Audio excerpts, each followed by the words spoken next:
Hello guys, welcome to the part 2 of our chapter water and ice relations in food. मेरा नाम है निकेत वर्मा और मैं आपको बताना चाहूँगा, इससे पहले हम इस चैप्टर का पार्ट 1 वीडियो कवर कर चुके हैं, जहाँ पर हमने वाटर के बारे में काफ़ी कुछ सीखा था। चाहे वो स्ट्रक्चर की बात हो, चाहे वो फिजिकल प्रॉपर्टीज़ की बात हो और चाहे वो फेस रिलेशनशिप की बात हो। हमने बहुत से इंपॉर्टेंट टॉपिक्स और टफ टॉपिक्स को डिस्कस किया था। सेम आज की क्लास में भी हम वही करने वाले हैं। तो बिना देर किए शुरू करते हैं हम आज की क्लास को। उससे पहले हम सारे टॉपिक्स को डिस्कस कर लेते हैं कि हम आज क्या पढ़ने वाले हैं। पहला टॉपिक हम पढ़ेंगे स्ट्रक्चर ऑफ आइस। यस, पिछली क्लास में हमने स्ट्रक्चर ऑफ आइस बहुत ही बेसिक पढ़ा है, बट आज की क्लास में हम उसे और एक लेवल अप ले जाने वाले हैं। फिर हम पढ़ेंगे structure of liquid water.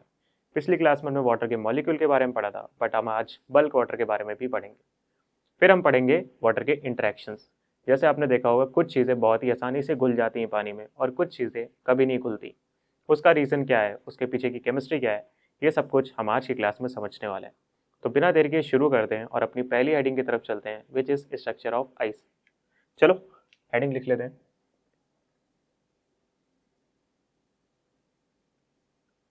Structure of ice.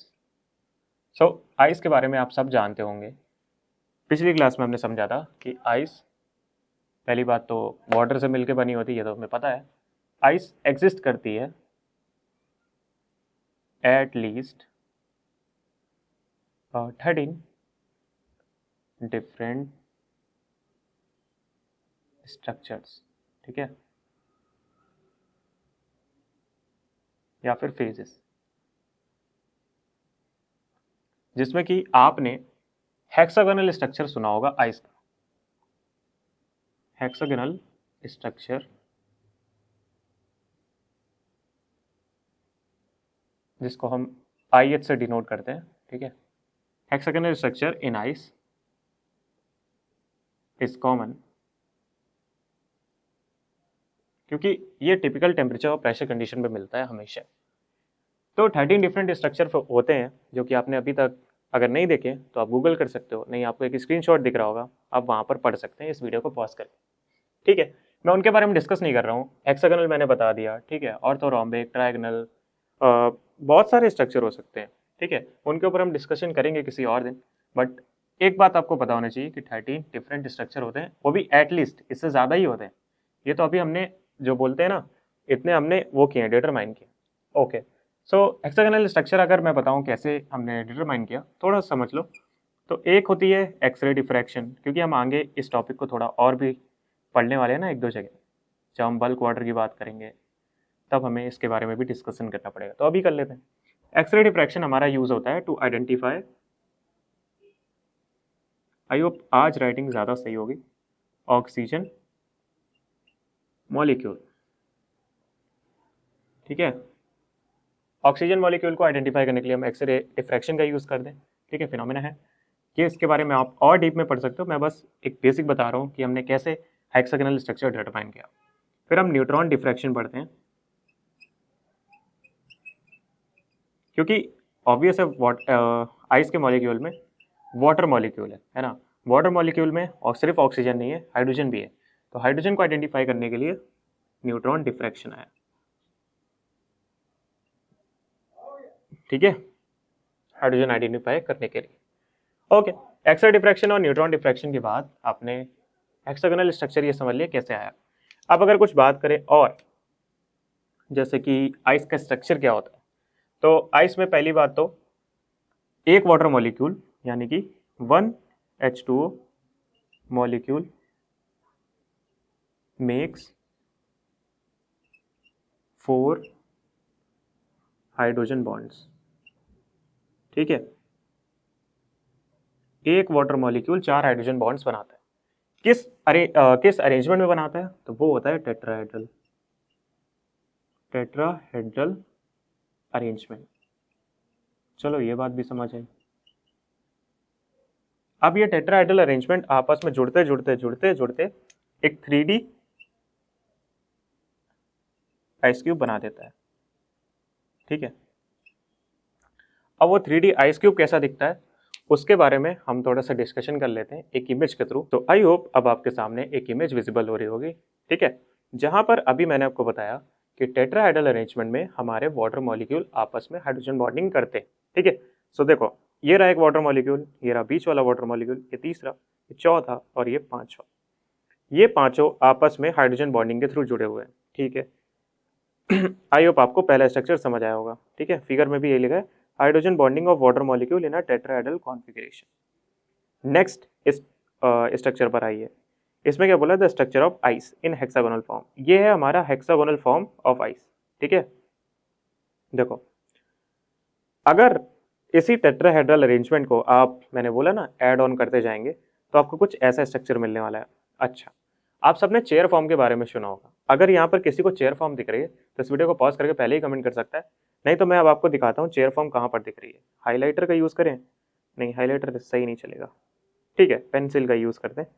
तो देखो, हमें यहाँ पर एक जो होता है ना, थोड़ा सा ब्लर हो गया, यस, ये ये ये ये रेड से मैंने डिनोट किया पूरा एक स्ट्रक्चर। अब ये चेयर स्ट्रक्चर आपको दिखा, आई होप आपने 11th-12th में एक बार पढ़ा होगा। तो ये चेयर स्ट्रक्चर बनता हुआ दिख रहा है आपको इस आइस लैटिस में। अब सो ये चेयर स्ट्रक्चर तो बन गया।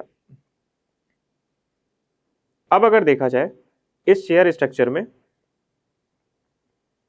यहाँ पर एक आपको एक्सिस का वो दिया गया है ना, मतलब एक्सिस का डायग्राम दिया गया है, जिसमें कि ऊपर वाली एक्सिस को, वर्टिकल एक्सिस को सी एक्सिस बताया गया और हॉरिजॉन्टल में जो टिल्टेड एक्सिस है थोड़ी एंगल पे है, उन्हें ए एक्सिस बोला गया। तो ये जो नीचे दो डायग्राम बने, ये डायग्राम इस एक्सिस के अकॉर्डिंग ही बने। मतलब इस वाले फिगर को आपको देखना है। अभी आप सी एक्सिस की तरफ से देखो, मतलब ऊपर की तरफ से जब आप इसे देखोगे तो ये जो 6 बॉन्ड आपको मैंने बताया था चेयर फॉर्म वाले, ये चेयर फॉर्म वाले ये हेक्सागोनल स्ट्रक्चर बना रहे होंगे। ठीक है, आई होप ये चीज थोड़ी सी क्लियर हो रही होगी। अगर आप ऊपर से स्ट्रक्चर को देखेंगे 6 मॉलिक्यूल वाले को, तब आपको ये 6 हेक्सागोनल स्ट्रक्चर दिख रहा होगा। ठीक है, और वहीं पर ए एक्सिस से आप देखोगे इसे थोड़ा सा टिल्टेड एंगल से, तो आपको ये प्रिज्म जैसा कुछ दिख रहा होगा। अब ये जो प्लेन है हमारा हेक्सागोनल प्लेन जो ऊपर से दिख रहा है, इसे हम बेसल प्लेन बोलते हैं।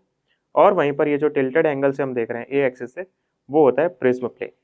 ठीक है, आई होप आपको ये आइस का स्ट्रक्चर थोड़ा बहुत क्लियर हुआ होगा। ठीक है, हाँ, सो आइस के ऊपर और बात करते हैं। मैंने ये बात बताई आपको कि आइस के अंदर हाइड्रोजन बॉन्डिंग होती है, स्ट्रक्चर भी मैंने दिखाया, बेसल प्लेन दिखाया और प्रिज्म प्लेन दिखाया। एक बात ये भी ध्यान रखना, बेसल प्लेन और प्रिज्म प्लेन में, बेसल प्लेन हमारा मोनो रेफ्रिजरेंट होता है और वहीं प्रिज्म प्लेन हमारा बाय रेफ्रिजरेंट होता है। ये क्या मैंने बोला, मोनो रेफ्रिजरेंट का मतलब, अगर मैंने बेसल प्लेन के ऊपर लाइट रिफ्रैक्ट कराई, ठीक है, इंसिडेंट कराई, तो वो जो लाइट रिफ्रैक्ट होगी वो सिर्फ एक डायरेक्शन में होगी। और वहीं पर प्रिज्म प्लेन के अंदर अगर मैंने लाइट रिफ्रैक्ट कराई तो वो 2 डायरेक्शन में रिफ्रैक्ट होगी। रिफ्रैक्ट बोल रहा हूँ, रिफ्लेक्ट नहीं बोल रहा हूँ, रिफ्रैक्ट। अच्छा, कुछ और टॉपिक्स पे बात करते हैं, जैसे कि आइस के अंदर water molecules occupy only 42% of space. अरे, तो 58% स्पेस क्या है? Rest 58% of space is what? Empty. Oh my God, क्या इसीलिए आइस हमारी हल्की होती है? शायद इसका आंसर ये भी है। यस, आइस हमारी हल्की होती है क्योंकि उसके अंदर 58% जो स्पेस है वो एम्प्टी होता है एंड 42% हमारा जो स्पेस है वो ऑक्यूपाई करता है वाटर मॉलिक्यूल। ठीक है, सो ऐसा क्यों होता है? तो एक ऑब्वियस है, आइस अगर बन रहा है तो वो एक ओपन हाइड्रोजन बॉन्डेड स्ट्रक्चर होता है। मतलब यहाँ पर जो स्ट्रक्चर होता है वो काफ़ी, जिसे बोलते हैं ना, ऑर्डर में होता है। ठीक है, ओपन हाइड्रोजन बॉन्डेड स्ट्रक्चर होता है। और वही वाटर के अंदर इतना, जो बोलते हैं ना, स्ट्रिक्ट अरेंजमेंट नहीं होता है। अरेंजमेंट उसमें भी है, अभी हम बल्क वाटर पे बात करेंगे तो आपको चीज़ें और क्लियर होंगी। इतना ध्यान रखिए कि आइस के अंदर ओपन हाइड्रोजन बॉन्डेड स्ट्रक्चर होता है और वहीं वाटर के अंदर थोड़ा सा बल्कीनेस होती है स्ट्रक्चर के अंदर। ठीक है, वहाँ पर बहुत ज़्यादा लॉन्ग ऑर्डर नहीं होते हैं, शॉर्ट ऑर्डर होते हैं as compare to ice.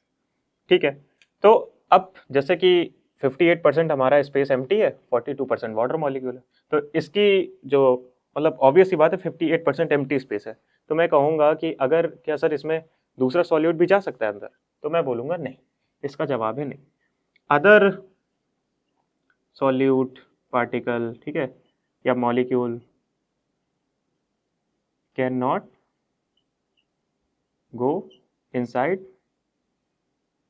The crystal lattice. Crystal lattice लिख रहा हूँ या आप बोल सकते हैं हाइड्रोजन बॉन्डेड स्ट्रक्चर, कुछ भी बोलिए। ठीक है, उसके अंदर अदर सॉल्यूट मॉलिक्यूल नहीं जा सकता है। तो साइंटिस्ट ने कुछ चीज़ें इसके ऊपर डिस्कवर करी, इस प्रॉपर्टी के ऊपर, कि भाई अगर आइस के स्ट्रक्चर के अंदर और पार्टिकल्स नहीं जा सकते हैं तो हम इसका यूज़ कर सकते हैं किसी चीज़ को सेपरेट करने के लिए। जैसे मान लेते हैं किसी भी चीज़ में, किसी फ्रूट में वाटर काफ़ी ज़्यादा होता है ना, अगर हमें उसमें से उसका फ्लेवर निकालना है किसी फ्रूट का, तो ऐसा कर सकते हैं क्या कि फ्रूट के पूरा जो जूस निकाला है हमने उसे फ्रीज कर दें और जो लिक्विड पोर्शन बच जाए, जैसे कि फ्लेवर बच जाए, उसे हम एक्सट्रैक्ट कर लें। यस, तो ये पॉसिबल हो गया था, इसलिए एक प्रोसेस बनाया गया which is freeze concentration process. अब इस प्रोसेस में क्या होता है, जैसे अगर आपने भी कभी घर पर शुगर या वाटर को आपने एक साथ डिसॉल्व किया हो, है ना, आपने कोई आइसक्रीम बनाने का मन किया आपका, एंड आपने उसे रख दिया। होता ये है कि आपने शुगर और वाटर का सॉल्यूशन तो बनाया था, उसे फ्रीजर में डाल दिया, फिर कुछ देर बाद, 1-2 घंटे बाद, जब आप उस आइस क्यूब को निकालते हैं जो आपने आइसक्रीम सोचा था, ऐसा होता है कि शुगर जो है वो बॉटम में ही रह जाती है और जो वाटर है, आइस है, वो ऊपर तक रह जाती है। मतलब जो शुगर है आपका वो इवनली डिस्ट्रीब्यूट ही नहीं होता है वाटर लैटिस के अंदर। यानी कि आई, जैसे मैंने बताया कि 58% स्पेस एम्प्टी तो है, लेकिन अदर सॉल्यूट मॉलिक्यूल नहीं आ सकता। ऐसे ही सुक्रोज का मॉलिक्यूल आपके वाटर लैटिस के अंदर नहीं आ सकता। ठीक है, जब वो आइस बन रहा है तो आइस के अंदर भले 58% स्पेस एम्प्टी हो, लेकिन जो और अरेंजमेंट होगा आइस का वो 42% वाटर मॉलिक्यूल से ही बनेगा, ना कि उसके अंदर कोई अदर सॉल्यूट मॉलिक्यूल आएगा। इसीलिए हम इसका यूज कर सकते हैं शुगर को अलग करने के लिए वाटर से। ऐसे ही जूसेस में यूज होता है, कॉफी वगैरह में यूज होता है, कॉफी कॉन्सेंट्रेट्स बनाने में। ठीक है, आई होप आप ये बात समझ पा रहे होगे। अगर आपको नहीं समझ आ रहा है तो आप ये एक रियल लाइफ एग्जाम्पल अपने घर पे कर सकते हैं, एंड फिर आपको शायद समझ आ जाए। ठीक है, फ्रीज कॉन्सेंट्रेशन प्रोसेस की हमने बात करी, एक छोटी सी बात और कर लेते हैं हम लोग, और वो ये है कि आइस का स्ट्रक्चर जो है ना, अच्छा कोई भी बड़ी चीज जो है, क्या वो शांत बैठ सकती है? मतलब आइस का स्ट्रक्चर मैं बोलूं, एक होता है डायनेमिक स्टेट और एक होता है स्टैटिक स्टेट। तो बड़ी चीज को संभालना मुश्किल होता है या छोटी चीज को संभालना मुश्किल होता है? मेरे ख्याल से बड़ी चीज को ओरिएंटेशन में उसको, जैसे बोलते हैं ना, स्टैटिक रखना मुश्किल होता है। तो यस, आइस हमारा एक डायनेमिक स्टेट में ज्यादा रहता है as compare to static state. तो क्या स्टैटिक स्टेट कभी आएगी ही नहीं? मतलब डायनेमिक और स्टैटिक स्टेट से मेरा क्या मतलब है, ऐसे समझो कि आइस के अंदर आपने स्ट्रक्चर ओरिएंटेशन तो देख लिया, ये हेक्सागोनल ओरिएंटेशन है, बट जो हाइड्रोजन बॉन्ड है ना, उनकी स्ट्रेंथ जो है, या मैं बोल सकता हूँ उनका ब्रेकेज जो है वो होता रहता है। कभी वो टूटते हैं, कभी हाइड्रोजन बॉन्ड्स वाइब्रेट होते हैं, है ना। ये सब डिपेंड करता है टेम्परेचर पे। कभी प्रोटॉन का डिसलोकेशन होता है, कभी H+ आयन निकल जाता है तो H3O+ बना देता है किसी वाटर मॉलिक्यूल को, कहीं OH- बना देता है। इन सब रीजन की वजह से आइस का स्ट्रक्चर डायनेमिक होता है। ठीक है, अब ये डायनेमिक कब होता है? At around 0 degree Celsius.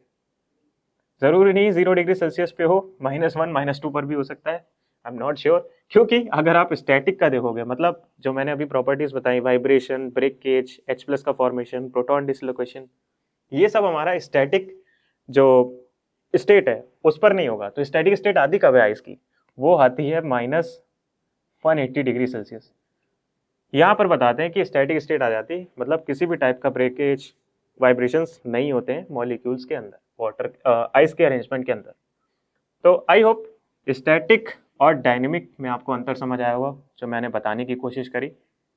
So ice का स्ट्रक्चर डायनेमिक कब होता है? अराउंड 0 डिग्री सेल्सियस, जब हम फ्रीज कर रहे होते हैं। और वही स्टैटिक अगर कोई पूछे कब हो सकता है, तो वो हो सकता है -180 डिग्री सेल्सियस पे। ठीक है, इसके अराउंड पे। आई होप आपको आई होप आपको स्ट्रक्चर ऑफ आइस समझ आया होगा ढंग से। अब हम चलते हैं नेक्स्ट टॉपिक के ऊपर, which is structure of bulk water या लिक्विड वाटर। ठीक है, इस पोर्शन को भी नोट करना हो तो आप कर सकते हैं। ठीक है, तो अब चलते हैं नेक्स्ट टॉपिक के ऊपर, which is structure of water, यानी कि structure of liquid water. So video के पार्ट 2 में हम आ चुके हैं और अब समझते हैं structure of liquid water. Well, एक एडिंग हो जाए। स्ट्रक्चर, थोड़ी सी इंटरेस्टिंग कहानी है इसकी भी, क्योंकि अभी तक तो हमने बस एक वाटर मॉलिक्यूल के बारे में समझा था, बट एक्चुअल में लिक्विड वाटर कैसा होता है, क्या उसका अरेंजमेंट होता है, क्या कुछ वो ओरिएंटेशन फॉलो करता है, इसके बारे में समझ लेते हैं। तो एक होता है ऑर्गेनिक एसिड्स, है ना, ऑर्गेनिक लिक्विड, जैसे कि सुने होंगे आपने अल्कोहल वगैरह, ठीक है।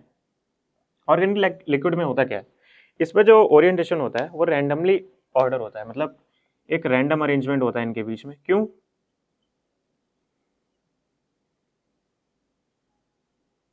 मतलब इनके बीच में कोई खास इंटरेक्शन नहीं होता है, वॉन्डरवॉल फोर्सेस होती हैं इनके बीच में,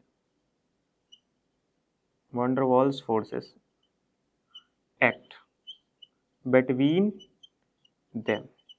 मैं बिटवीन को ऐसे लिख रहा हूँ B/W। आई होप आप याद रखोगे। नेक्स्ट, अगर ऑर्गेनिक लिक्विड की मैंने बात करी जैसे कि अल्कोहल, तो उसमें रैंडम अरेंजमेंट होता है वॉन्डरवॉल फोर्सेस की वजह से। तो वाटर में क्या होगा, वाटर का तो आप सबको पता है कि इतनी देर से हम पढ़ रहे हैं, हाइड्रोजन बॉन्डिंग होता है। सो हाइड्रोजन बॉन्डिंग के बारे में आपको ये भी पता होगा कि ये स्ट्रॉन्गर होता है as compare to what, van der Waals forces, है ना। So we van der Waals forces.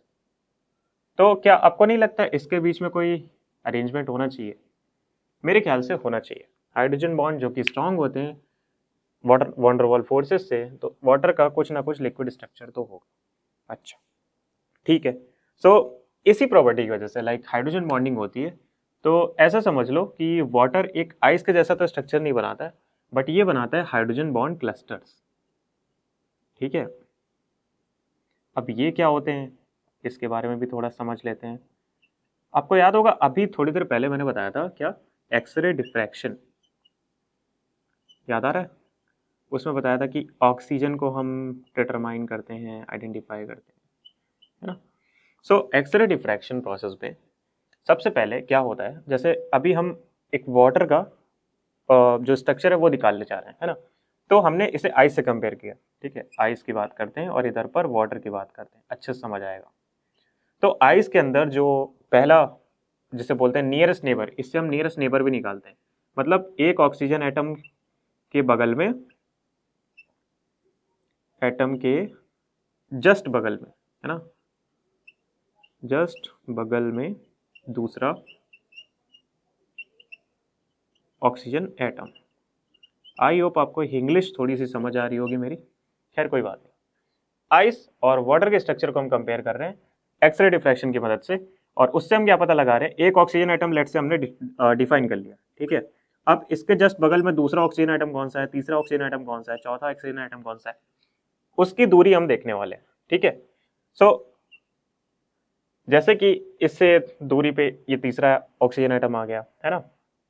So ice के केस में क्या होता है, सबसे पहला जो ऑक्सीजन एटम हमें मिलता है वो है 2.76 एंगस्ट्रॉम, ठीक है। वही वाटर केस में हमें कब मिलता है, 2.82 एंगस्ट्रॉम, ठीक है। नेक्स्ट, अगर मैंने बोला अगला ऑक्सीजन कब मिलता है, अगला ऑक्सीजन एटम कब मिलता है, तो वो हमें मिलता है 4.5 एंगस्ट्रॉम में। वाटर केस में भी 4.5 एंगस्ट्रॉम है, मतलब देख रहे हो वाटर कोई ना कोई ऑर्डर तो फॉलो कर रहा है। फिर देखा जाए अगला कब मिलता है हमें ऑक्सीजन मॉलिक्यूल, मतलब इसके बाद वाला थर्ड लेयर पे, तो वो मिलता है हमें 7 एंगस्ट्रॉम के लेयर पे। वाटर के केस में भी 7 एंगस्ट्रॉम पे एक ऑक्सीजन मॉलिक्यूल मिल जाता है। ओके, सो यहाँ पर बात क्या हुई, बात ये हुई कि आप देख रहे हो यहाँ पर भी आइस के कंपेयर में, वाटर कंपेयर में जो कंपैरिजन है वो सिमिलर आ रहा है, तो हमने का टेम्परेचर बढ़ाते हैं, चलो 50 डिग्री सेल्सियस पे चले जाएं। अब यहाँ पर क्या हुआ, यहाँ पर हुआ ये कि एक्सरे डिफ्रैक्शन का जो ग्राफ था उसके अंदर जो पीक्स थी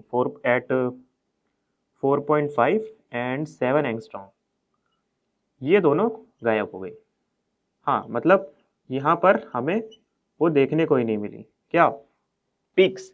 पीक्स मतलब कि जैसे एक्सरे डिफ्रैक्शन एक ग्राफ है, तो ग्राफ में हम जब पीक आती है कोई, तो पीक से हम पता लगा पाते हैं हाँ भाई कि वहां पर कुछ डिफ्रैक्शन हुआ है ना।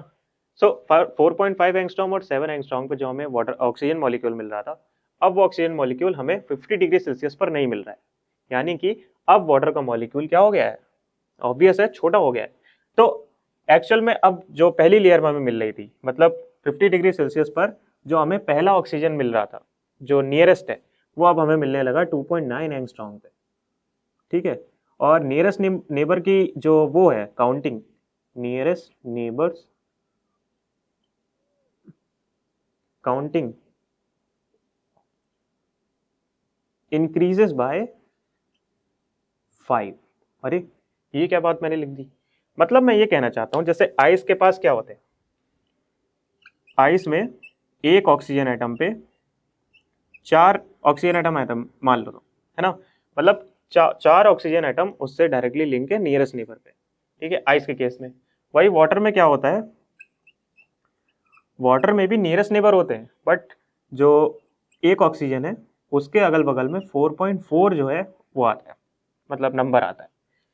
ऐसा कह सकता हूँ कि वाटर में जो नंबर ऑफ ऑक्सीजन मॉलिक्यूल है वो जो करीब है सबसे, वो थोड़े ज़्यादा होते हैं एज कम्पेयर टू आइस, क्योंकि आइस में तो मैंने बताया हाइड्रोजन बॉन्डिंग स्ट्रक्चर होता है जो कि एकदम फिक्स्ड होता है, वो 4 ऑक्सीजन आइटम हो गए। बट वाटर के अंदर थोड़ा सा क्या होता है, जैसे बोलते हैं ना रैंडम ऑर्डर है, थोड़ा सा रैंडम ऑर्डर है, उसकी वजह से यहाँ पर ये नंबर 4.4 है।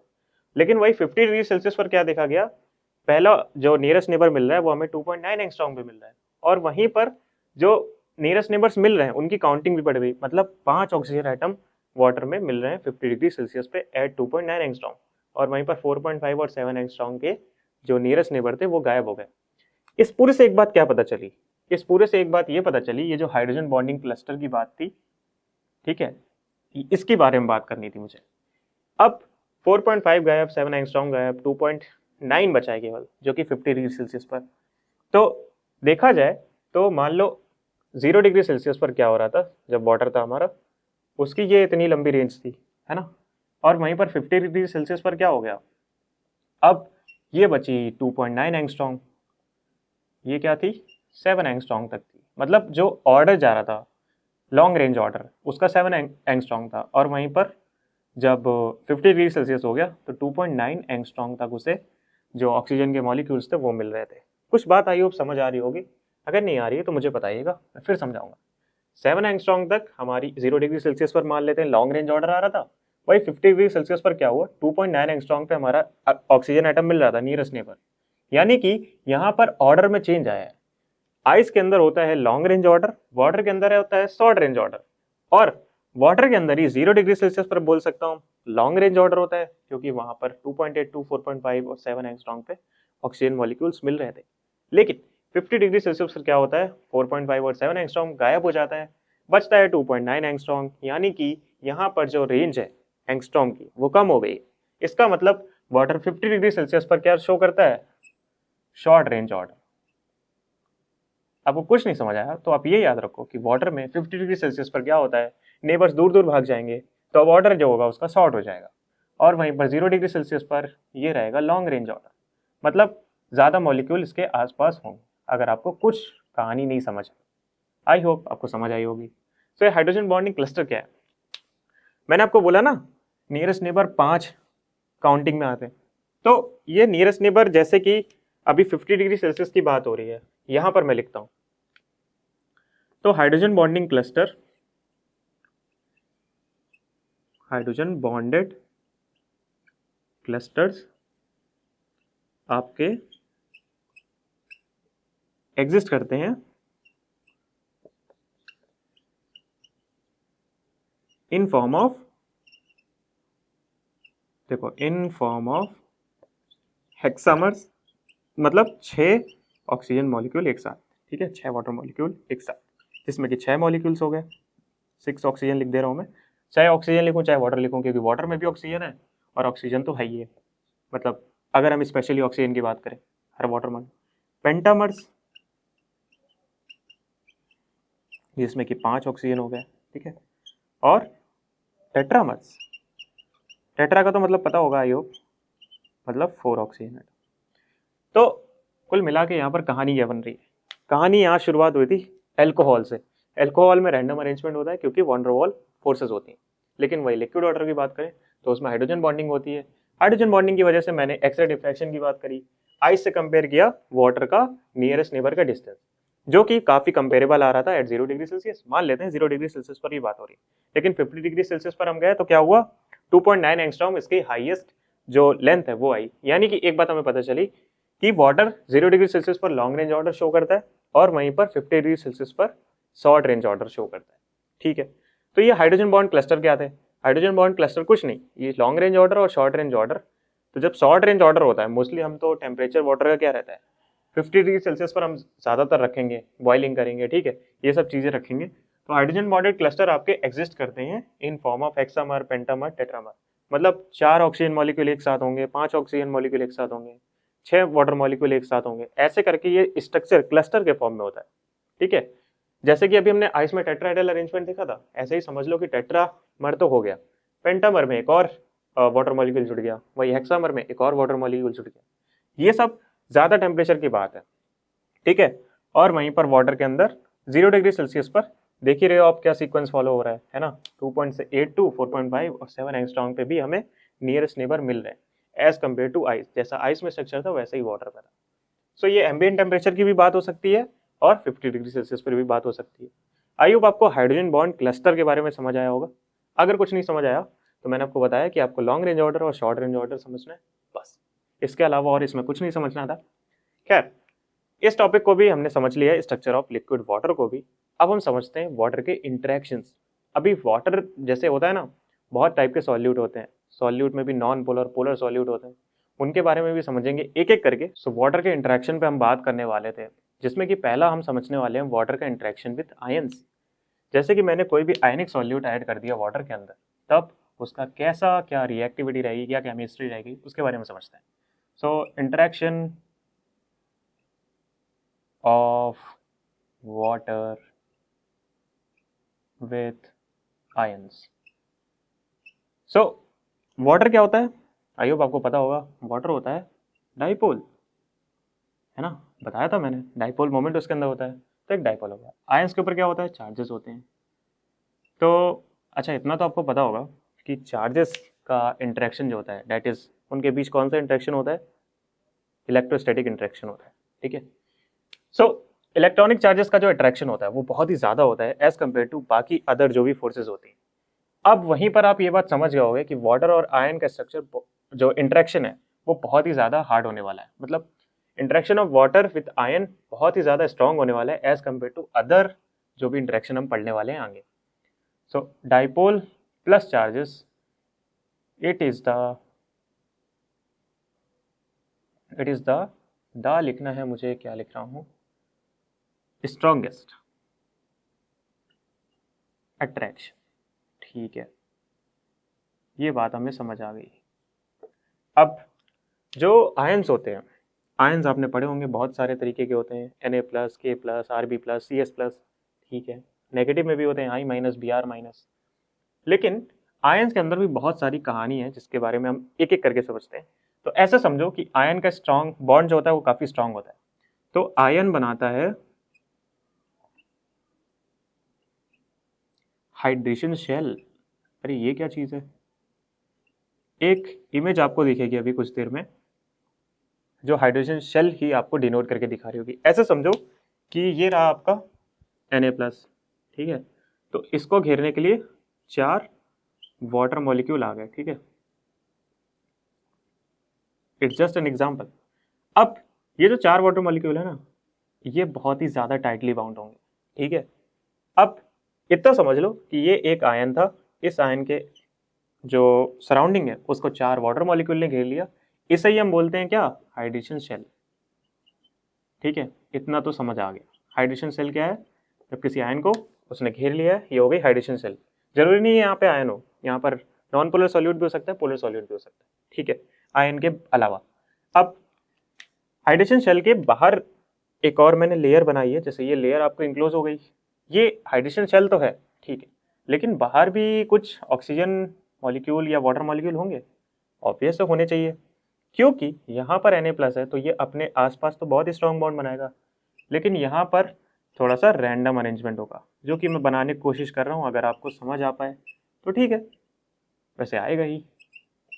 ये रहा कुछ इस तरह से, मतलब ऑक्सीजन तो अटैच हो रहा है या हाइड्रोजन अटैच हो रहा है, बट ये उतना स्ट्रिक्ट ऑर्डर नहीं जितना कि अंदर का है। मतलब ये तो फिक्स्ड है भाई साहब, है ना, इनका स्ट्रक्चर जो है वो फिक्स्ड है, लेकिन ये फिक्स नहीं है। तो ये हो गई हमारी हाइड्रेशन सेल, लेकिन ये हो गई आउटर हाइड्रेशन सेल। तो ये जो अंदर मैंने हाइड्रेशन सेल लिखा है, ये इनर हाइड्रेशन सेल होनी चाहिए। यस, पहले मुझे हाइड्रेशन सेल बताना था, इसलिए मैंने हाइड्रेशन सेल पहले बनाई। ठीक है, तो इसको मैं बोलूंगा एक्चुअल में इनर हाइड्रेशन सेल। आयन के केस में इनर हाइड्रेशन सेल समझ आई, जहां पर जो अरेंजमेंट होता है वो बहुत ही स्ट्रिक्ट होता है, और वहीं पर आउटर हाइड्रेशन शेल में क्या है, जो अरेंजमेंट है वो इतना स्ट्रिक्ट नहीं होता है, ठीक है। सो हाइड्रेशन शेल हो गई एक इनर HS, ठीक है। तो मैंने बोला ये बहुत ही स्ट्रॉन्ग इंटरेक्शन होता है, तो क्या मैं बोल सकता हूँ यहाँ पर जो इंटरेक्शन होगा काफ़ी हाई स्ट्रॉन्ग होगा, तो स्ट्रॉन्ग इंटरेक्शन हो गया, ठीक है। एक बात तो ये समझ आई, किसके कंपेयर में, आउटर कंपेयर में, तो क्या हो गया, लेस स्ट्रॉन्ग। अगर नेक्स्ट पॉइंट पे बात करें, क्या कि इनर हाइड्रेशन शेल को मैं बोलता हूँ, पता है कौन सा रीजन, केमिसॉल्ट, मतलब ये क्या चीज़ हुई, केमिसॉल्ट, मतलब जैसे आपने सुना होगा ना एड्सॉर्प्शन और एब्जॉर्प्शन का फिनोमेना, है ना। तो एड्सॉर्प्शन में क्या होता है, एक फिजिकल एड्सॉर्प्शन होता है, एक केमिकल एड्सॉर्प्शन होता है, एड्सॉर्प्शन होता है। केमिकल एड्सॉर्प्शन में मतलब ये जो लेयर होती है यहाँ पर कंप्लीटली स्टिक हो जाते हैं, है ना। और वही फिजिकल एड्सॉर्प्शन में क्या होता है, चीज़ें टूट सकती हैं। तो केमिसॉल्ट का मतलब क्या है, hydration shell, inner hydration shell में यहाँ पर ये कंप्लीटली फिक्स हो गए। वही मैं आपको बताना चाह रहा था कि आयंस के चारों ओर ये जो वाटर मॉलिक्यूल है ये तो फिक्स्ड हो गए। सो इनर हाइड्रेशन सेल को हम केमिसॉल्ट लेयर भी बोल सकते हैं, ठीक है। मतलब यहाँ पर जो इंटरेक्शन होता है या जो बॉन्ड स्ट्रेंथ होती है वो काफ़ी ज़्यादा होती है, ठीक है। यहाँ पर ठीक है, लेस स्ट्रॉन्ग बॉन्ड हो गया या वीक बॉन्ड बोल सकते हैं, ठीक है, वीक बॉन्डिंग, फिजिसॉफ्ट भी बोल सकते हैं, आपकी जैसी इच्छा हो। ये एक टर्म था केमिसॉफ्ट जो मैंने आपको बताया। आई होप आपको इससे थोड़ा सा क्लियर होगा, क्योंकि ये केमिसॉफ्ट आपने कहीं ना कहीं पढ़ा होगा, इसलिए मैंने ये टॉपिक यहाँ पर लिखा, ठीक है। इनर हाइड्रेशन सेल आपको समझ आया और आउटर हाइड्रेशन सेल समझ आया, ठीक है। अच्छा, कुछ और बात करें आयंस पे, क्योंकि हर आयन की प्रॉपर्टी अलग अलग होती है। Na+ की प्रॉपर्टी अलग होगी और वहीं पर Rb+ रुबीडियम उसकी प्रॉपर्टी अलग होगी, ब्रोमीन की अलग होगी। तो उसका एक क्लासिफिकेशन है जो मैं आपको बताना चाहता हूँ। क्या ये डायग्राम इरेज कर दिया जाए ना, क्योंकि अब आपको इनर हाइड्रेशन सेल और आउटर हाइड्रेशन सेल में कोई दिक्कत नहीं होगी, आई होप। तो चलो एक और पॉइंट है जो डिस्कस कर लेते हैं कि आयंस में क्या होता है ना, दो टाइप के होते हैं। एक होता है small ions with high surface लिखना है, मार्कर जा रहा है बट ठीक है, फिलअप करते हैं। और एक होते हैं आयंस कैसे, large ions with low SCD। I hope surface charge density समझ गए होगे आप। इसका एग्जांपल दे सकता हूँ मैं, है ना, Na+, Ca+2। और यहीं पर लार्ज आयंस जैसे कि Rb+, रुबीडियम+, ठीक है, सीजियम, ठीक है, और आपका हो गया Br-, I-, ये सब बड़े स्ट्रक्चर होते हैं, ठीक है। आयंस के भी दो टाइप है, एक है लार्ज आयन और एक है स्मॉल आयन, जिसमें कि स्मॉल आयंस में हाई सरफेस चार्ज डेंसिटी होती है, लार्ज आयंस में लो सरफेस चार्ज डेंसिटी होती है। मतलब जो चार्जेस है लार्ज आयन में वो ज़्यादा बाहर की तरफ नहीं होते हैं, और वहीं स्मॉल आयंस में भाई ऑब्वियस है छोटी सरफेस पे चार्ज ज़्यादा है जो होता है स्प्रेड होगा। लार्ज आयंस में सरफेस चार्ज ज़्यादा नहीं हो पाएगा क्योंकि सरफेस ही बड़ी हो गई है, ठीक है। सो Na+ और Ca2+ क्या करते हैं, ये इनका एक टर्म दिया गया है जो कि है कॉस्मोट्रॉप्स। अच्छा, इन्हें कॉस्मोट्रॉप्स क्यों बोलते हैं, क्योंकि ये इनहेंस करते हैं टेट्राहेड्रल स्ट्रक्चर ऑफ वाटर, क्योंकि वाटर माना गया है कि वो भी टेट्राहेड्रल अरेंजमेंट ही फॉलो करता है, ठीक है। सो कॉस्मोट्रॉप्स वो सब्सटेंसेस हैं या वो आयंस है, small ions with high surface charge density, जो कि इनहेंस करते हैं टेट्राहेड्रल स्ट्रक्चर ऑफ वाटर को। तो ये लार्ज आयन क्या करते होंगे, ऑब्वियस है ये ब्रेक डाउन करते होंगे किसका, वाटर के स्ट्रक्चर का। तो इनको बोलते हैं काओट्रॉप्स, ठीक है, CHA। आई डोंट नो चाओट्रॉप्स बोलेंगे या काओट्रॉप्स बोलेंगे, बट मैं इन्हें काओट्रॉप्स बोलता हूँ, ठीक है।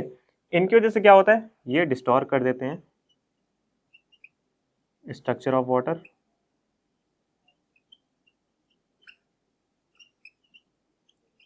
और बोला जाता है, मतलब आपने सुना होगा डीनेचुरेशन ऑफ प्रोटीन, इनकी वजह से मोस्टली कॉज होता है, mostly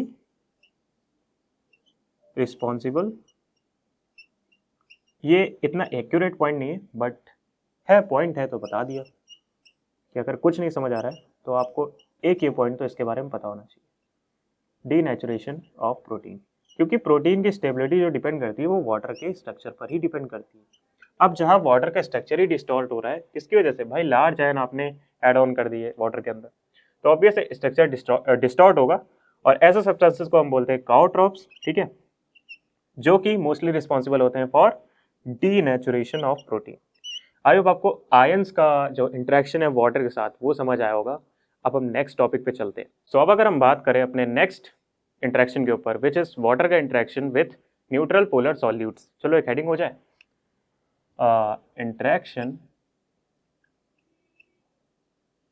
of water with neutral polar solutes. अच्छा, पोलर मतलब कि पोलर मॉलिक्यूल क्या होते हैं?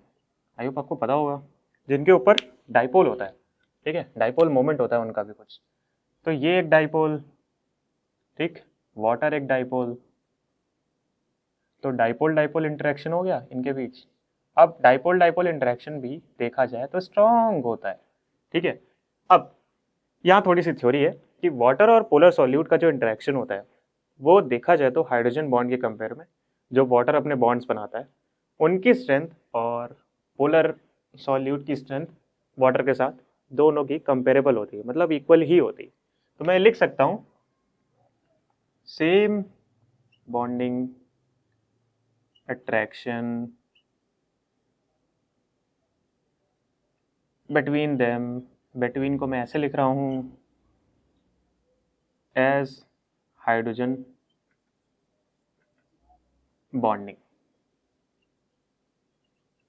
ठीक है। जैसे हाइड्रोजन बॉन्डिंग होती है वाटर के बीच में, वैसे ही इनके बीच का जो अट्रैक्शन है वाटर और न्यूट्रल पोलर सॉल्यूट का, ठीक है। जैसे कि न्यूट्रल पोलर सॉल्यूट किसमें होंगे यार? अमीन्स, ठीक है, कार्बोनिल ग्रुप, कार्बोनिल ग्रुप, ये दोनों प्रोटीन और पॉलीसैकेराइड में मिल जाएंगे आपको। ये न्यूट्रल पोलर ग्रुप होते हैं, ठीक है, इनके अंदर होते हैं। जब ये ऐड ऑन होते हैं वाटर के साथ तो इनके बीच में कुछ खास इंटरेक्शन इतना नहीं होता है, बट डाइपोल डाइपोल इंटरेक्शन होता है जो कि हाइड्रोजन बॉन्ड के कंपेरेबल होता है, ठीक है।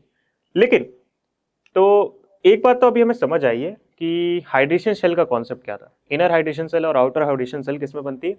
आयंस के केस में बनती है। तो क्या इसके केस में हाइड्रेशन सेल बनती होगी? जैसे जैसे मैंने बोला ना कि हाइड्रोजन बॉन्डिंग वाटर की सेम है जैसे कि वाटर और न्यूट्रल पोलर सॉल्यूट के बीच में इंटरेक्शन है, लेकिन हाइड्रेशन सेल का यहाँ पर कॉन्सेप्ट नहीं लगता है। खुशी की बात यह है, no hydration shell form.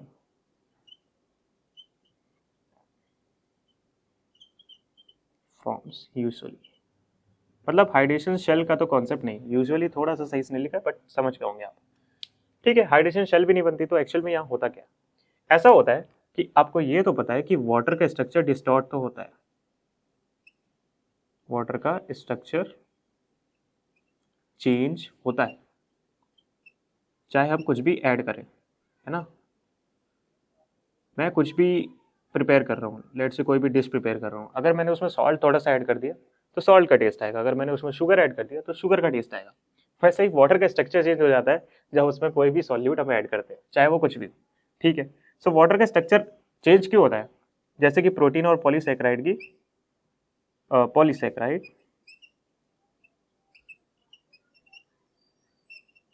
And proteins की एक सुना होगा ना, स्पेशियल अरेंजमेंट होता है, स्पेशियल बोल रहा हूँ, SPATIAL वाला। And orientation capability, orientation compatibility बोल लेते हैं। मतलब ऐसा होता है कि उसका प्रोटीन की लंबी लंबी चेन्स होती है ना, पॉलीसैकेराइड्स की लंबी लंबी चेन्स है, बहुत सारे कार्बन एटम्स हैं, तो उनका ओरिएंटेशन कैसा है, उनका स्पेशल अरेंजमेंट कैसा है, मतलब ज्योमेट्री, 3D ज्योमेट्री कैसी है उनकी, उस पर डिपेंड करता है वाटर का स्ट्रक्चर। जैसे कि मैं एग्जांपल दूं आपको पॉलीऑल्स और शुगर्स का। देखो कंपाउंड्स, मैं बहुत सारे शॉर्ट फॉर्म यूज करता हूँ वर्ड्स को लेके, धीरे धीरे करके उन्हें भी यूज़ करूँगा, जैसे कंपाउंड्स का भी एक है, नेक्स्ट बार यूज़ करूँगा next time. Compound such as polyols, थोड़ा सा छोटा लिख दिया मैंने, और शुगर्स, इनका देखा गया है ये इनहेंस करते हैं वाटर टेट्राहेड्रल स्ट्रक्चर। ठीक है, और वहीं पर यूरिया, यूरिया क्या करता है ये कर देता है डिस्टॉर्ट वाटर स्ट्रक्चर, क्योंकि इन दोनों का स्पेशल अरेंजमेंट और ओरिएंटेशन बहुत ही अलग अलग होता है। ठीक है, इसलिए अच्छा ये दोनों देखे कैसे गए, इन दोनों को देखा गया था न्यूट्रॉन डिफ्रैक्शन के थ्रू, उनके ग्राफ के थ्रू। अब न्यूट्रॉन डिफ्रैक्शन क्यों यूज होता है नहीं बताऊंगा, पहले बता चुका। ठीक है, न्यूट्रॉन डिफ्रैक्शन से देखा गया कि कंपाउंड सच एज पॉलीऑल्स और शुगर ये इनहेंस करते हैं टेट्राहेड्रल स्ट्रक्चर को, और वहीं पर यूरिया जो है ये डिस्टॉर्ट करता है वाटर के स्ट्रक्चर को। सो आई होप यहाँ से आपको एक थोड़ी सी कहानी क्लियर हो रही होगी कि न्यूट्रल पोलर सॉल्यूट के साथ वाटर का इंट्रैक्शन सेम ही होता है, हाइड्रेशन सेल का कॉन्सेप्ट यहाँ पर नहीं होता है। बट अगर मैं बोलूँ कि वाटर का स्ट्रक्चर चेंज होता है, यस चेंज होता है, किस पर डिपेंड करता है, स्पेशल और ओरिएंटेशन कैपेबिलिटी सॉल्यूट की, जो हम सॉल्यूट ऐड कर रहे हैं, जैसे पॉलीसैकेराइड और प्रोटीन, जिसमें कि एग्जांपल देखा हमने पॉलीऑल्स और शुगर का, जो इनहेंस करते हैं वाटर का टेट्राहेड्रल स्ट्रक्चर, और वहीं पर यूरिया जो होता है वो डिस्टॉर्ट करता है आपका वाटर स्ट्रक्चर। ठीक है, यूरिया वैसे आपका क्रीम्स वगैरह में यूज होता है इसी रीजन की वजह से, आप देख सकते हैं। सो आई होप आपको ये पॉइंट भी क्लियर हुआ होगा, interaction of water with neutral polar solute. अब हम चलते हैं नेक्स्ट पॉइंट के ऊपर। एक और छोटी सी बात कि पोलर सॉल्यूट जो होते हैं ना ये हाइड्रोफिलिक होते हैं, ये टर्म बताना भूल गया था बट लिख लो आप, हाइड्रोफिलिक मतलब वाटर लविंग। अभी हम जो नेक्स्ट टॉपिक पढ़ने वाले हैं interaction of water with non polar solute, वहां पर ये हाइड्रोफिलिक कन्वर्ट हो जाएगा हाइड्रोफोबिक में। तो चलो समझते हैं उसे भी। सो लास्ट इंट्रैक्शन के बारे में पढ़ते हैं विच इज वाटर का interaction with non polar solute. चलो एक हेडिंग हो जाए, interaction of water with non polar solutes. ठीक है, नॉन पोलर सॉल्यूट देखा जाए तो बोलते तो सब यही है, एक होता है हाइड्रोफिलिक और एक होता है हाइड्रोफोबिक, आपने भी सुना होगा। हाइड्रोफोबिक होते हैं वाटर लविंग, क्या मैंने गलत बोला, यस, हाइड्रोफिलिक होते हैं वाटर लविंग और हाइड्रोफोबिक होते हैं वाटर रेजिस्टेंस। तो नॉन पोलर क्या होते हैं पहले ही बता देता हूँ, हाइड्रोफोबिक होते हैं। बट ये पहले बताने का ये मतलब नहीं है कि इस इंटरेक्शन का मज़ा ही खराब हो गया, बल्कि अब तो मज़ा यहीं से शुरू होगा। मैं किस मज़े की बात कर रहा हूँ अब बताता हूँ। हाइड्रोफोबिक, आई होप बी बन गया, यस बन गया। सो हाइड्रोफोबिक इंटरेक्शन क्या होता है, पहले तो ये समझो, क्या नॉन पोलर सॉल्यूट और वाटर के बीच में कोई इंटरेक्शन होता है? यस होता है। कौन सा इंटरेक्शन होता है, थोड़ा सा सोचो। जैसे पोलर में डाइपोल डाइपोल इंटरेक्शन था, वैसे ही वाटर और नॉन पोलर सॉल्यूट में कौन सा इंटरेक्शन होगा भाई? इनके बीच होता है, ये तो डाइपोल हो गया, लेकिन नॉन पोलर में डाइपोल तो होता नहीं है, इसमें डाइपोल को हमें इंड्यूस कराना पड़ता है, इसलिए डाइपोल इंड्यूस डाइपोल इंटरेक्शन इसमें देखने को मिलता है। ये मैं क्यों बता रहा हूँ, अरे ये तो आपको पता ही होगा ना कि नॉन पोलर सॉल्यूट वाटर में डिसॉल्व नहीं होता। आप कहते हो ये हाइड्रोफोबिक है, मतलब वाटर रेजिस्टेंट है, मतलब वाटर से अटैक नहीं होते हैं, बट यहाँ तो मैं बता रहा हूँ इंटरेक्शन होता है which is dipole induce dipole interaction. तो कहानी क्या है, कहानी ये है कि हाइड्रोफोबिक जो टर्म है वो एक जनरल टर्म है, मतलब जब वाटर पे चीज़ें डिसॉल्व नहीं होती हैं तो हम बोलते हैं ये हाइड्रोफोबिक है, हाइड्रोफोबिक सब्सटेंस है। बट ऐसा नहीं कि हाइड्रोफोबिक अगर टर्म दिया गया है तो उसमें इंटरेक्शन नहीं होगा, वहाँ अट्रैक्शन होगा, बट क्या वो अट्रैक्शन वाटर की हाइड्रोजन बॉन्डिंग को तोड़ पा रहा है, ये इंपॉर्टेंट टर्म है, ये बात यहाँ पर समझने की है। तो ये जो डाइपोल इंड्यूस डाइपोल इंटरेक्शन होता है वाटर और नॉन पोलर सॉल्यूट के बीच में, वो इतना स्ट्रांग नहीं होता है कि वो वाटर के जो हाइड्रोजन बॉन्डिंग अरेंजमेंट है उसे तोड़ पाए। ठीक है, सो बोल सकते हैं कि non polar solute is unable to distort water structure.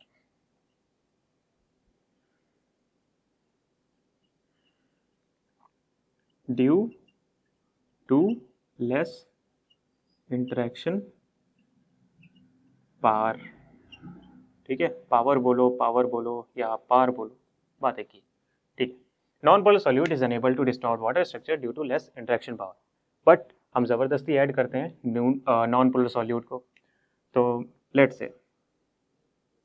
Add non polar solute. तो हमने ऐड किया नॉन पोलर सॉल्यूट, तो ये क्या करता है, ज़बरदस्ती वाटर के ऊपर एक ऑर्डर बनाता है, मतलब ऑर्डर में लाने की कोशिश करता है, स्ट्रिक्ट ऑर्डर में लाने की कोशिश करेगा। क्योंकि इंट्रैक्शन का मतलब ही क्या है, देखो आयंस के केस में क्या हुआ था, Na+ ने 4 वाटर मॉलिक्यूल को घेर लिया था, लेकिन non polar solute strict order में लाने की कोशिश करता है, बट वो हो नहीं पाता है। तो ये क्या फॉर्म करता है, ये फॉर्म करता है क्लैथरेट हाइड्रेट। डायरेक्ट लिख रहा हूं, क्लैथरेट हाइड्रेट। मतलब मान लीजिए आपने एक नॉन पोलर सॉल्यूट ऐसे ऐड कर दिया, ठीक है, ये लो एक कंटेनर हो गया, इसमें आपने नॉन पोलर सॉल्यूट को ऐड कर दिया। ठीक है, अभी मान लीजिए नॉन पोलर सॉल्यूट एक ये रहा, एक ये रहा, एक ये रहा। ठीक है, ये भी वही है, ये भी वही है, NPS लिख रहा हूँ, आप समझ जाना। तो यहाँ पर देखा जाए तो नॉन पोलर सॉल्यूट जो है वो आपका वाटर से देखा जाए तो एक हाइड्रेशन सेल तो बनी रही होगी, क्योंकि वाटर के अंदर कुछ भी किया, ये सॉल्यूट भी गया, तो इसके अराउंड भी तो वाटर मॉलिक्यूल है, भले वो इंट्रैक्शन नहीं है बट वाटर मॉलिक्यूल है, तो उसे हम हाइड्रेशन सेल बोलते हैं। हाइड्रेशन सेल का मतलब कोई भी सॉल्यूट है, कुछ भी ऐड किया गया है, उस सब्सटेंस के पूरे सरफेस के अराउंड अगर कुछ भी वाटर मॉलिक्यूल है तो उसे हाइड्रेशन सेल बोल देंगे। ठीक है, आयंस के केस में बहुत ही स्ट्रॉन्ग हाइड्रेशन सेल होती है, और यहाँ पर जो हाइड्रेशन सेल है वो बहुत वीक होती है। ठीक है, नॉन पोलर सॉल्यूट ऐड करने से क्या हुआ, यहाँ बना है क्लैथरेट हाइड्रेट। मतलब जब नॉन पोलर सॉल्यूट के बीच में जो इंटरेक्शन नहीं होता है, बट फिर भी वाटर मॉलिक्यूल जो है इसको बाइंड कर लेता है नॉन पोलर सॉल्यूट को, उसे हम बोलते हैं क्लैथरेट हाइड्रेट।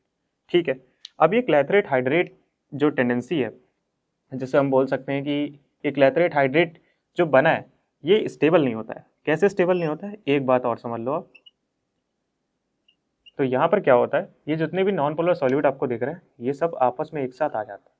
ये है वाटर का जादू, है ना। आप कहते हो ना ये चीज़ें डिजॉल्व नहीं हो रही नॉन पोलर सॉल्यूट, तो वाटर एक्चुअल में क्या करता है, वाटर कोशिश करता है ये जो क्लैथरेट हाइड्रेट बना है, मतलब जैसे मैंने बोला था आयंस को जब वो वाटर मॉलिक्यूल घेर लेते हैं तो हम हाइड्रेशन सेल बोल रहे थे, है ना, कॉस्मोड्रॉप होते हैं, काउड्रॉप्स होते हैं।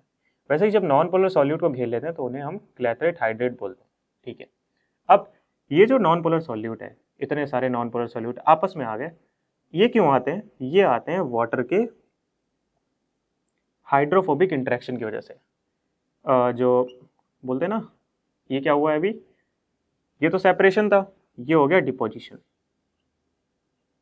Deposition at one place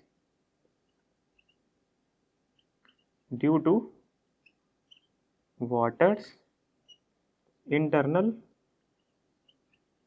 hydrophobic interaction. मतलब आप ये समझ लो कि नॉन पोलर सॉल्यूट को हमें अगर वाटर के अंदर डिसॉल्व कराना है, ये फिनोमिना थर्मोडाइनेमिकली फेवरेबल नहीं है। मतलब टेम्परेचर अगर हम बढ़ा दें तो शायद वाटर मॉलिक्यूल के बॉन्ड्स वीक हो जाए, जिसकी मदद से नॉन पोलर सॉल्यूट थोड़ा डिसॉल्व हो जाए, बट ऐसे ये थर्मोडाइनेमिकली अनफेवरेबल है, मतलब नॉन पोलर सॉल्यूट को हम वाटर के अंदर नहीं मिला पाते। सो अब वाटर को हमने, जैसे नॉन पोलर सॉल्यूट को हमने ज़बरदस्ती वाटर के अंदर डिप किया, ठीक है, यहाँ पर वाटर ने क्या खूबी दिखाई, जिसे बोल सकते हैं वाटर ने अपनी खुद से कोशिश करी, मतलब उसने अपनी एंट्रोपी को बढ़ाने के लिए, उसने अपने अरेंजमेंट जो है उसको और रैंडम करने के लिए, क्योंकि नॉन पोलर सॉल्यूट कोई भी सॉल्यूट आ रहा है वो वाटर के स्ट्रक्चर को डिस्टॉर्ट करता है, ये बात तो क्लियर है। ठीक है, ये हमने पिछली बार ही बात करी थी, डिस्टॉर्ट करेगा तो वाटर को दिक्कत होगी। तो वाटर ने क्या किया, नॉन पोलर सॉल्यूट में वैसे ही इंटरेक्शन नहीं था, जिसकी वजह से वाटर के ऊपर कोई ऐसा फोर्स भी नहीं लग रहा है कि उसे अपनी जगह पे ही रहना है। तो वाटर ने क्या किया, ये जितने भी नॉन पोलर सॉल्यूट थे इधर उधर डिस्ट्रीब्यूटेड थे, उनको एक जगह पर भी ला सकता है। ठीक है, काफी दूरी नहीं है बट थोड़ी दूरी है। तो ये नॉन पोलर सॉल्यूट एक जगह पर आ गए, और अभी भी ये है तो इनक्लोज्ड ही। ठीक है, ये एक जगह पर इनक्लोज्ड है, ये हो गया आपका क्लैथरेट हाइड्रेट। क्लैथरेट हाइड्रेट, ठीक है।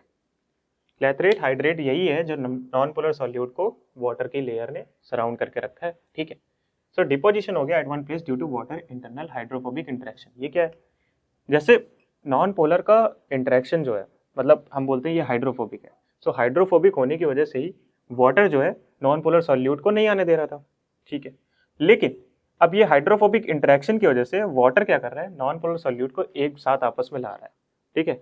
ये बोल सकते हैं कि वाटर अपने को एक साथ लेने की कोशिश कर रहा है और वहीं पर नॉन पोलर सॉल्यूट को एक साथ भेजने की कोशिश कर रहा है, ताकि वाटर जो है अपना लार्जेस्ट एरिया कवर कर पाए और नॉन पोलर सॉल्यूट को एक छोटी सी जगह में रख पाए। ये इसका काम था वाटर का, ठीक है। आई होप आपको हाइड्रोफोबिक इंटरेक्शन समझ आया होगा। वाटर का मतलब वाटर की टेंडेंसी नॉन पोलर सॉल्यूट को छोटे से सॉल्यूट में कन्वर्ट करना, मतलब छोटी सी जगह पर रख। जैसे कि एक एग्जांपल की बात करें अगर फॉस्फोलिपिड्स की, फॉस्फोलिपिड्स में आपके फैटी एसाइल ग्रुप भी होते हैं और फॉस्फेट ग्रुप भी होता है। फॉस्फोट जो कि हेड होता है फॉस्फोलिपिड्स का, वो होता है हाइड्रोफिलिक, और वहीं पर हाइड्रोफोबिक होता है आपका फैटी एसाइल चेन्स, जो कि लंबी लंबी चेन्स होती है, आपको इमेज में दिख रहा होगा। सो ये इमेज में जो आपको स्ट्रक्चर दिख रहा है, ये वाटर के अंदर का स्ट्रक्चर है। मतलब ये ऐसे अलाइन हो जाते हैं फॉस्फोलिपिड्स कि जो फॉस्फेट हेड पार्ट है वो वाटर से इंटरेक्ट कर रहा होता है, और जो फैटी एसाइल चेन्स है क्योंकि उनका बॉन्ड इतना स्ट्रॉन्ग नहीं हो पाता है तो वो अंदर की तरफ आ जाते हैं। ऐसे ही प्रोटीन्स के अंदर भी होता है, नॉन पोलर जो ग्रुप्स होते हैं वो एक जगह पे कोलैप्स हो जाते हैं, और वहीं पर जो पोलर ग्रुप होते हैं वो वाटर से इंटरेक्ट कर रहे होते हैं। यही होता है केस जब वाटर का इंटरेक्शन होता है नॉन पोलर सॉल्यूट के साथ, ठीक है। आई होप आपको ये कहानी भी क्लियर हुई होगी। क्लैथरेट हाइड्रेट आपको क्लियर हुआ होगा। क्लैथरेट हाइड्रेट क्या है? जब नॉन पोलर सॉल्यूट को वाटर की लेयर ने घेर रखा है, ठीक है। यहाँ पर कोई इतना खास इंटरेक्शन नहीं है, बट थोड़ा सा इंटरेक्शन है, उसको हम बोलते हैं क्लैथरेट हाइड्रेट। एक टर्म दिया गया है, ठीक है। या हाइड्रोफोबिक हाइड्रेशन, जैसे हाइड्रोफोबिक इंटरेक्शन की वजह से वाटर मॉलिक्यूल जो है नॉन पोलर सॉल्यूट को एक साथ लेके आ रहा है, ठीक है। वैसे ही हाइड्रोफोबिक हाइड्रेशन, यही दूसरा टर्म है क्लैथरेट हाइड्रेट का। अगर मैं बोलूँ नॉन पोलर सॉल्यूट जो है उसको वाटर की सरफेस ने घेर लिया, तो एक हाइड्रोफोबिक हाइड्रेशन भी बोल सकते हैं, क्योंकि हाइड्रोफोबिक एक टर्म है जो दिया गया है वाटर रेजिस्टेंट। वाटर रेजिस्टेंट तो यहाँ पर नहीं है, बट एक इंटरेक्शन जो है उसको हाइड्रोफोबिक इंटरेक्शन बोल दिया, ठीक है। हाइड्रोफोबिक से ये मत कंफ्यूज होना कि वाटर रेजिस्टेंट है तो ये हाइड्रोफोबिक हाइड्रेशन कैसे हो गया, नहीं। ये बस एक निमोनिक बना दिया गया कि हाइड्रोफोबिक मतलब कि इंटरेक्शन नहीं है, लेकिन फिर भी यहाँ पर एक लेयर बनी हुई है, वो हो गया हाइड्रोफोबिक हाइड्रेशन। और उसका एक जनरल टर्म दे दिया क्लैथरेट हाइड्रेट, जब नॉन पोलर सॉल्यूट को वाटर मॉलिक्यूल घेर लेता है। आई होप आपको ये कहानी क्लियर हुई होगी, interaction of water with non polar solute. इससे पहले हमने पढ़ा था interaction of water with ions, और उससे पहले पढ़ा था interaction of water with neutral polar groups. I hope आपको ये सारे टॉपिक्स क्लियर होंगे जो आज हमने पढ़े। एंड नेक्स्ट क्लास में हम बात करते हैं और भी टॉपिक्स के ऊपर जो कि काफ़ी इंपॉर्टेंट है, जैसे कि water activity, moisture sorption, isotherm. ये दोनों काफ़ी इंपॉर्टेंट टॉपिक्स है वाटर के चैप्टर को समझने के लिए। मैंने पूरी कोशिश करी है कि आपको एक एक टॉपिक समझाया जाए जितना हो सके, बट स्टिल अगर आपको कोई दिक्कत है तो आप मुझे कमेंट डाउन करिएगा, मैं उस प्रॉब्लम को रिजॉल्व कर दूंगा, ठीक है। एंड आज की क्लास में तो बहुत सारे टॉपिक्स पढ़े, मोस्टली देखा जाए तो ओवरऑल 5 टॉपिक्स तो पढ़े, और हर 5 टॉपिक में कुछ ना कुछ स्टोरी थी।